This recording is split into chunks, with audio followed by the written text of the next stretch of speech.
ಕೊಡಿಗೆಹಳ್ಳಿ ಠಾಣಾ ವ್ಯಾಪ್ತಿಯಲ್ಲಿ 40 ಲಕ್ಷ ದರೋಡೆ ಪ್ರಕರಣ ಪತ್ತೆಯಾಗಿದೆ. ಈಶಾನ್ಯ ವಿಭಾಗದ ಡಿಸಿಪಿ ಲಕ್ಷ್ಮೀ ಪ್ರಸಾದ್ ಇದಕ್ಕೆ ಸಂಬಂಧಪಟ್ಟಂತೆ ಪ್ರತಿಕ್ರಿಯೆಯನ್ನು ಕೂಡ ಕೊಟ್ಟಿದ್ದಾರೆ. ಉತ್ತರ ಭಾರತದ ಆರೋಪಿಗಳಿಂದ ದರೋಡೆ ಮಾಡಲಾಗಿದೆ ಅನ್ನುವಂತ ಮಾಹಿತಿ ಈಗ ಲಭ್ಯವಾಗಿದೆ. ಈಶಾನ್ಯ ವಿಭಾಗದ ಡಿಸಿಪಿ ಲಕ್ಷ್ಮೀ ಪ್ರಸಾದ್ ಅವರು ಮಾಹಿತಿಯನ್ನ ಕೊಟ್ಟಿದ್ದಾರೆ. ನಿನ್ನೆ ಮನೆಗೆ ನುಗ್ಗಿ ಓನರ್ಗೆ ಬೆದರಿಕೆ ಹಾಕಿದ್ದಾರೆ. ರಾಬರಿ ಆಗಿದೆ ಅಂತ ನಮಗೆ ದೂರು ಬಂದಿದೆ. 3 ಆರೋಪಿಗಳು ದರೋಡೆ ಮಾಡಿರೋದು ಅಂತ ಮಾಹಿತಿ ಸಿಕ್ಕಿದೆ. ಓನರ್ನ ಕೂಡಿ ಹಾಕಿ 3 ಹಣ ತಗೊಂಡು ಹೋಗಿದ್ದಾರೆ.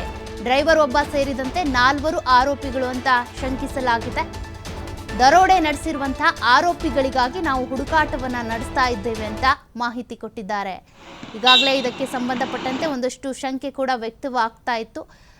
ಲಕ್ಷ್ಮೀ ಪ್ರಸಾದ್ ಅವರು ಕೂಡ ಅದಕ್ಕೆ ಮಾಹಿತಿಯನ್ನ ಕೊಟ್ಟಿದ್ದಾರೆ. ಡ್ರೈವರ್ ಒಬ್ಬ ಸೇರಿ 4 ಆರೋಪಿಗಳು ಅಂತ ಈಗಾಗಲೇ ಶಂಕಿಸಲಾಗಿದೆ.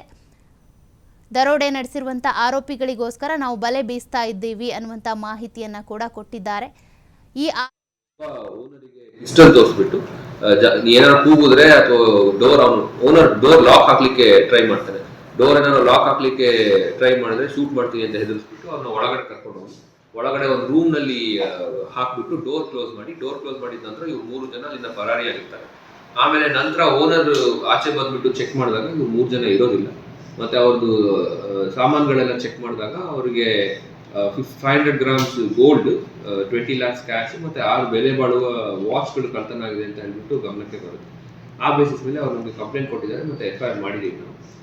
ಅಕ್ಯೂಸ್ಗಳು ಒಂದು ವೆಹಿಕಲ್ ಬಂದ್ರೆ ನಮಗೆ ಗಮನಕ್ಕೆ ಬಂದಿದೆ. ಮತ್ತೆ ಈ ಪ್ರಕಾರ ಮುಂಚೆನೂ ಕೂಡ ಒಂದು ಕೇಸ್ ಅವ್ರು ಮಾಡಿದ್ರೆ ನಮ್ದು ಗಮನದಲ್ಲಿ ಇದೆ. ಈಗ ಅಕ್ಯೂಸ್ ಯಾರಂತ ಹೇಳ್ಬಿಟ್ಟು ನಮಗೆ ಕ್ಲೂ ಸಿಕ್ಕಿದೆ. ಅದ್ರ ಬೇಸಿಸ್ ಮೇಲೆ ನಮ್ಮವರು ವರ್ಕ್ ಮಾಡ್ತಾ ಇದ್ದಾರೆ. ಅಕ್ಯೂಸ್ ಅರೆಸ್ಟಿಗೆ ನಮ್ದು ಒಂದು ಸಪರೇಟ್ ಟೀಮ್ ಈ ವಿಚಾರದಲ್ಲಿ ಕೆಲಸ ಮಾಡ್ತಾರೆ. ನಾನ್ ಲೋಕಲ್ ಅವರು ಪ್ರಿಲಿಮಿನರಿ ಇನ್ಫಾರ್ಮೇಶನ್ ಪ್ರಕಾರ ಅವ್ರು UP ಸ್ಟೇಟ್ ಅವ್ರು ಆಗಿರ್ತಾರೆ. ಬಟ್ ಇನ್ನ ಡೀಟೇಲ್ಸ್ ನಮಗೆ ಅವ್ರದೆಲ್ಲ ಅರೆಸ್ಟ್ ಆದ್ಮೇಲೆ ಫರ್ದರ್ ಡೀಟೇಲ್ಸ್ ಶೇರ್ ಮಾಡ್ತಾರೆ. ವಿಕ್ಟಿಮ್ ಅವರು ಡಾಕ್ಟರ್ ಆಗಿ ಕೆಲಸ ಮಾಡ್ತಾ ಇರ್ತಾರೆ. ಮತ್ತೆ ಸಾಕಾರ್ ನಗರ್ನಲ್ಲಿ ಅವ್ರದ್ದೊಂದು ಮನೆ ಕೂಡ ಇದೆ. 2 ಫ್ಲೋರ್ ಮನೆ ಇದೆ.